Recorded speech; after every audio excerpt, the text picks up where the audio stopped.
Let's talk pass catchers on this edition of the Locked On Sun Devils podcast. Are Locked On Sun Devils, your daily podcast on the Arizona State Sun Devils. Part of the Locked On Podcast Network, your team every day.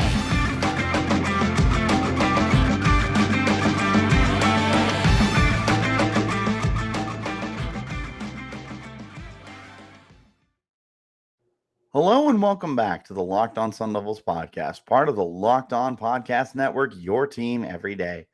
My name is Richie Bradshaw, and I will be your guide for everything Arizona State Sun Devils. Thank you guys for tuning in. Wherever you're getting your podcast, hit like and subscribe and turn on notifications so you get an update whenever we post new content.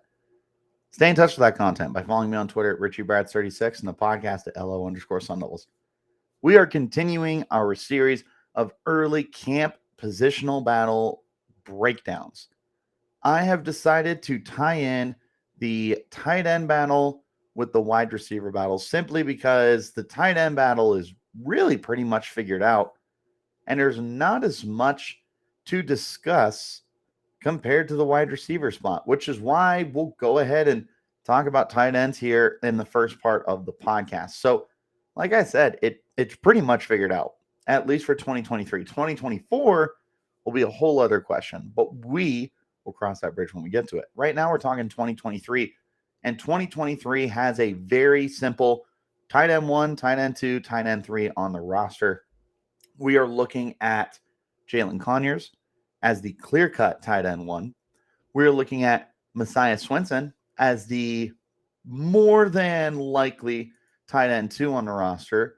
And finally, we are looking at Bryce Pierre as, again, the more than probably tight end 3 on this roster. There's some other guys on the team. Ryan Morgan will be playing the role of kind of the H-back that the Sun Devils have often used recently. And Colby Garvin, a redshirt sophomore, will also be part of the rotation on the team. Between those 5 guys, that's really just about it. So, I feel like I talk about Jalin Conyers a lot, but when I say that, I also feel like I kind of divert away from him because I don't want to spend so much time talking about it. But that's the whole point of this series. So let's talk about Jalin Conyers, because I will die on this hill that I believe that Jalin Conyers is going to end up placing as one of the best tight ends in the nation. I think this is a first-team Pac-12 kind of player, and I think this is a guy who should be able to finish near the top of the voting in the John Mackey Award sweepstakes, if you want to call it. I'm not sure, but the John Mackey Award is handed out to the nation's number 1 tight end. And I'll tell you right now that there are people who are recognizing Jalin Conyers as a certified stud. And from here, it's going to be a matter of him continuing to build off of what was a very successful year in 2023. The second half of the season, he exploded. He ended up 3rd on the team in receiving yards, 3rd on the team in reception, 2nd on the team in touchdowns. This dude is just a beast. And he doesn't look like the Kyle Pitts of the world or the Travis Kelce's of the world. And yet somehow he is just so dynamic of a receiver. He feels like a deceptive kind of player. I feel like you look at Jalin Conyers and you don't sit there and you think to yourself, man, this guy is one of the most athletic players on the field. This guy is one of the best tight ends that we're going to be playing this year. I don't think teams are going to look at Conyers that way based off of just the appearance and maybe the way that he's been used recently. But I can promise you that by the time the game starts going, the teams are going to have to game plan for how to stop Jalin Conyers. I think that in a brand new Kenny Dillingham run system, and knowing that Beau, Baldwin and Kenny Dillingham are going to want to get all their weapons involved, and arguably Jalin Conyers is the best weapon on this offense, he's going to be near the top of the pecking order for those targets and for the overall opportunities in this offense to really get going and be the difference maker and be the face of the offense. There is truly that opportunity that Jalin Conyers is target number one on this team, which is why I wanted to include the tight ends here. Is it's not just about the receivers that we need to talk about. We need to talk about the pass catchers entirely, and Jalin Conyers might be the number one pass catcher here. Messiah Swinson, I feel like, is a guy we shouldn't be sleeping on, though. Conyers at 6'6" is a massive man. Messiah Swinson at 6'8" is ridiculous. That's a power forward that is running around. And with the state of Arizona State Sun Devils basketball and all the transfers that are going in and out of the program, maybe Bobby Hurley should give Messiah a call and see if he can dribble the ball well and maybe be a good perimeter shooter. I don't know. Might be worth a conversation at least. But in the meantime, he's going to be on the football field. He's going to see significant playing time. I think it's going to be more playing time than he saw a year ago. I'm not saying this is a 40 catch guy. I'm not saying this is a 500 or 600 receiving yards guy, but I do think that he's going to be quite a bit more involved than maybe some people anticipate, and I think it'll be a step up from last year. As for Bryce Pierre, he really stood out in spring practice, and I think that if he continues to build that momentum into training camp, you're just going to have a hard time keeping him off the field. For a Sun Devils team that could do so many different things, I feel like 3 tight end personnel shouldn't be out of the realm of possibilities here. I think that when you've got 3 talented guys at the tight end position like the Sun Devils do with Conyers, Swinson, and Pierre, you just need to find a way to get them involved, get them opportunity, and let them cash out with their talent, because all 3 of these guys are uber talented. I believe that all 3 of these guys could wind up being really, really, really, really, really important, productive, and impact players for the Sun Devils in 2023. I really like these guys. Like I said, I think that these are going to end up being really good players this year. Guys, I got to talk to you about bird dogs. I'll tell you what, these are the most comforting and versatile pair of shorts I've ever had, and I absolutely love them. It has become my favorite going out shorts. I feel like I can wear these for anything. I can go to the golf course with these and feel comfortable. I can go on a date, or I can go out with my friends. Whatever I'm looking to do, I can bring my bird dogs with me. Like I said, they're super comfortable. I think I look better, and I feel great wearing my bird dogs. Their stretchy fabric makes my legs look great, and they're comfier than my other shorts and pants, to the point where I don't want to leave the house with anything else except those. They give me the freedom to wear one pair of pants or shorts on the golf course, to a meeting, a date, hanging out with friends. Whatever it is, they're a good fit for you. And I'm not the only one who thinks this. Bert Kreischer loves to wear his. Dave Portnoy, the Pardon My Take host, college football nerds, they all love their bird dogs. So go to birddogs.com/lockedoncollege, enter the promo code LockedOnCollege, and they'll throw in a free custom Bird Dogs Yeti style tumbler with every order. Guys, get yourself the most comfortable pair of shorts on the market with Bird Dogs. birddogs.com/lockedoncollege, promo code LockedOnCollege to get that free Yeti style tumbler as well. Bird Dogs. Thank you guys as always for tuning in. Wherever you're getting your podcast, hit like, subscribe, turn on notifications so you get an update whenever we post new content. Speaking of content, we'll be coming back tomorrow to finish up the offensive side of the football for this series with the quarterback battle, and I know that you guys have been waiting for that, so make sure you tune in for the quarterback preview on Friday. Let's take a look at the offensive side, at the wide receiver pool here. There's a lot. There is a lot of guys here, and I'm going to attempt to break it up. And this is probably going to be a pretty lengthy conversation here, because I still want to save the end of the podcast for my overall thoughts. There are 10 guys I'm about to get into, and that's not even every single guy on this roster. So bear with me as we try to do this. Let's start with the cream of the crop. I have 4 guys at the top here, 4 guys that I believe should be getting a lion's share of opportunities compared to the rest of the receivers. This is not a slight to the other guys. This is simply, it makes sense for these 4 to stand out compared to the others. Starts with the obvious, Elijhah Badger.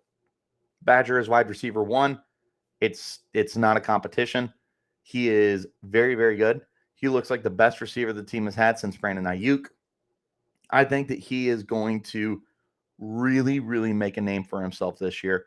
And if he does take that step forward, I don't know that it's even going to matter who's throwing him the football, because I think he is just that good that he can transcend whatever the quarterback is, whatever the quarterback play is. He was almost 1,000-yard receiver a year ago with high 800 yards and taking off with two different quarterbacks under center. He's that kind of guy where it's like, just put the football in his zip code. He's going to come down with it. When it comes to who the top dog is, it's between him and Jalin Conyers. Like, it's really going to be those two and everybody else. And that's not even a knock to everybody else, because I tell you what, Xavier Guillory, the transfer from Idaho State, if Badger wasn't a wide receiver one, I wouldn't feel too bad about Guillory being my wide receiver one. What he did in spring camp was put on a spectacle, put on a show, and really show that his transition from Idaho State football to Arizona State football is not going to be nearly as steep a transition. That's the word I'm looking for. Transition as one might think for such different level of competition. And we haven't seen him play real games yet. I understand that.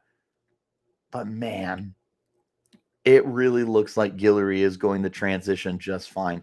Similarly to Badger, he's been looking good with whoever's been at the quarterback position. Between his speed, route running, and his prowess to just get his hands on the football, this is your number 2 receiver. I feel pretty good about that.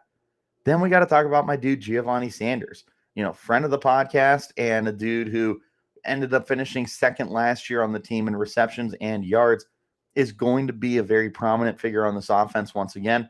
And I feel is like the solidified slot guy. He was able to seize that role a year ago as the slot receiver for the team. I don't know if there's really anyone on here that's going to usurp that position from him unless he just completely falls flat in training camp. And I don't foresee that happening. I see Jordyn Tyson or not Jordyn Tyson, we'll talk about him in a minute. I see Giovanni Sanders as one of my proven veteran players that is going to be a safety valve for me. I just, with all the guys here, I don't know that he's going to get 40 catches again, but I also wouldn't be surprised if he was a 60 catch guy. He is truly that kind of player where it's like when the play breaks down and these new quarterbacks to the team like Conover, Pine, or Rashada, if they should be starting, will look for that safety valve, or Trenton Bourget will look to a guy that he had built some rapport with last year. These are the situations that Sanders is going to find himself in, and he's going to thrive in that role. Jordyn Tyson, the guy I just mentioned, the transfer from Colorado, first of all, he's going to be potentially the starting special teams guy, and his returning ability is ridiculous. He torched Arizona State last year for 5 catches, over 150 yards, and a touchdown through the air. He also had an 85-yard punt return. He is now playing for the good guys. He's no longer playing for Colorado, and he's going to be one of the featured guys as well. What's great about Tyson is he's only a redshirt sophomore, so he's going to hopefully, unless he blows up this year and gets great news for the draft, he should be with the team beyond this year, whereas Badger and Guillory and Sanders could/will be gone following the 2023 season. But Tyson, nonetheless, is just a big bottle of lightning, and the ability to unleash him and just have him wreck defensive game plans. Very exciting. I look at Jordyn Tyson as one of those, like, with all the other weapons that you have on offense, with Badger, Guillory, Sanders, Conyers on the field, you get Jordyn Tyson out there, and it's like someone's going to be unaccounted for. And if it's Jordyn Tyson, then I feel pretty good about the fact that he's about to make a big play. But even beyond those guys, there's so many here. I want to go very quickly through these guys. I don't want to drag this podcast out too long, but it is still worth having conversations about. Melcon Staval, transfer from Colorado State. I think that if anybody is going to give Giovanni Sanders a run for his money at the slot receiver position, it's going to be Staval. He's a guy who has shown that he can be a volume guy. I am interested to see what he can do at the next level. He reminds me a lot of Cam Johnson, who transferred to us last year before transferring out this year because he wasn't able to get that full-time slot role. I feel like Stovall is very similar in that sense.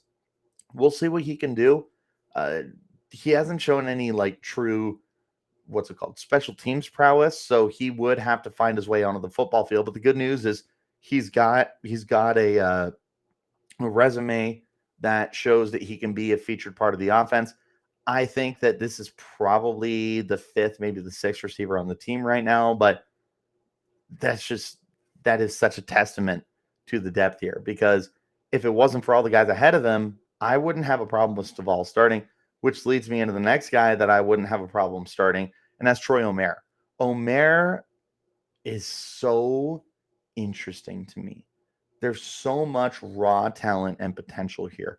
And if he can seize it and put everything together, he could be pound for pound the most talented receiver on this roster. I truly believe that. Now, with that in mind, I am very hesitant to say that. If you can't hear it in my voice, I will confirm for you. I am hesitant to call Omer the most talented receiver on the Sun Devils roster right now. But I do think that there's just about everything there that if he can just put it all together and develop properly, he's going to be unstoppable. And the great news is he's working with Rashad Samples, who might be a wide receiver whisperer. I think that this is a year to kind of put Omer behind the scenes and develop him and get him ready for next year where there should be more opportunity. But don't be surprised if this is a guy who just dominates practice consistently, that he gets onto the football field. Redshirt senior Andre Johnson is not a guy who should be slept on either. He's been with the team the entirety of his college career. He has shown some big playability. He's a big dude at 6'3".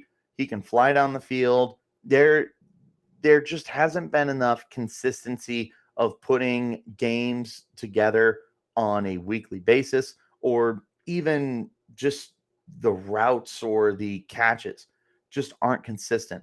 The splash plays are there. And when he's on, man. He is incredibly difficult to stop. I love Andre Johnson for the potential. We'll see what he can do. Jake Smith, transfer, former four-star kid.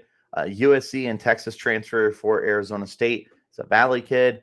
We'll see what he can do. I feel like with all the talent, he's just going to unfortunately be buried here, but we'll wait and see. He was a former four-star prospect for a reason. He's got the athletic build. He's got the talent to be a contributor on the team. We'll just wait and see what ends up materializing here. I want to talk very quickly about the freshmen Caleb Black and Corbin Hendricks, who are probably going to be taking their time to develop just because of all the ridiculous amount of talent that is ahead of them right now. Look forward to them for 2024, but I just don't know how much we'll see them this year. Chad Johnson Jr. has actually become more of like a scouting role for the team, from my understanding. So that's why I didn't mention him. There's other guys on the roster too. Like there's a ridiculous amount of receivers that I just don't have enough time to delve into every single one of them. But the bottom line here is this wide receiver position, very deep.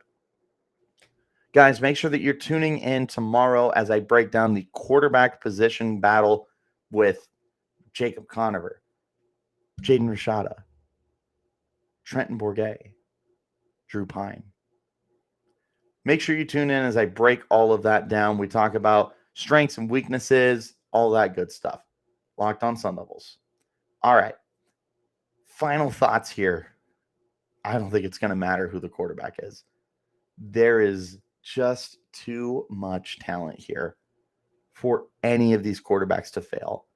If you have a quarterback who's not able to hold up his end of the bargain with the ridiculous amount of talent that's here, that's on them. I don't foresee very many of these guys not working out. I'm not going to sit here and tell you that every single one of these guys is going to be a certified stud. That's just not the way it works. But I will tell you that majority of these guys are going to be good. So from there, it's going to be up to the quarterbacks to be able to get the most out of these guys, place themselves in situations to get the most out of them, be able to produce, be able to establish chemistry, be able to win football games. There's no shortage of talent here. There's no shortage of playmaking ability. And the bottom line here is that this pass catching group, the wide receiver room and the tight end room, it looks like one of the best groups that the Sun Devils have ever had. I can't speak for the 90s, 80s, 70s, 60s, however far back you want to go. I can't even truly speak for the 2000s because I was just so young and naive to Sun Devils football. But I can tell you that in the about 13 years that I've been like truly dialed in to Sun Devils football, I think this is the most talented group we've ever seen. And there is a lot of unknowns here. There's a lot of transfers. There's a lot of weight that's hinging on the quarterback play. And of course, it's new coaching. It's Rashad Samples, the receivers coach. It's Beau Baldwin and Kenny Dillingham as the offensive coordinator and head coach, respectively.